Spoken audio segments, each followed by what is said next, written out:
Southampton, NY. Jon Rahm didn't leave Augusta National with a green jacket last April. The experience he gained from playing in the penultimate pairing Sunday, however, might just come in handy this week at Shinnecock Hills. Rahm enters the U.S. Open with a solo fourth Masters finish fresh in his mind. The 23-year-old Arizona State graduate didn't play particularly well in any of the majors his rookie season, so he didn't know how he would react if he had a chance down the stretch in a final round. Now he knows, and another iconic course with rich major history is calling his name this week in Southampton, and why. "I didn't panic, which is the one thing I really wanted to learn about myself," Rahm said of a 3-under 69 in the final round. "It's one thing to win a PGA Tour event, but a major is very different. I didn't panic at all.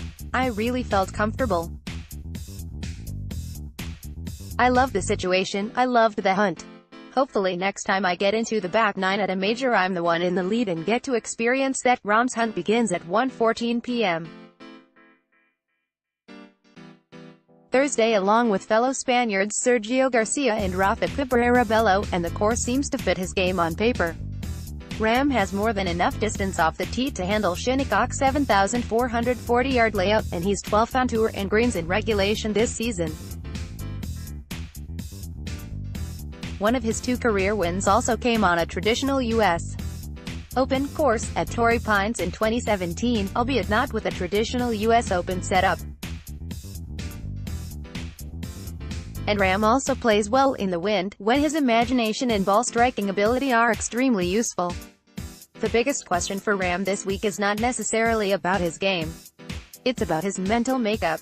The U.S. Open is a 72-hole exercise in patience and acceptance. Or, rather, a 36-hole lesson for those unable to keep it together between the years. Rahm's frustration has gotten the better of him at times, and this week more than any it's essential that bad bounces and 3 putts don't bleed into the next shot.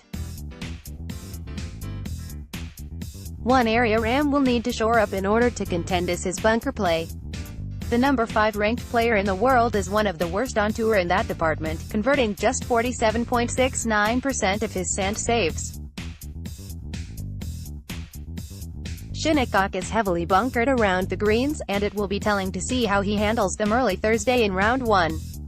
Rahm missed the cut at 5 over in his first U.S. Open test last year at Erin Hills, and the frustration wasn't difficult to see.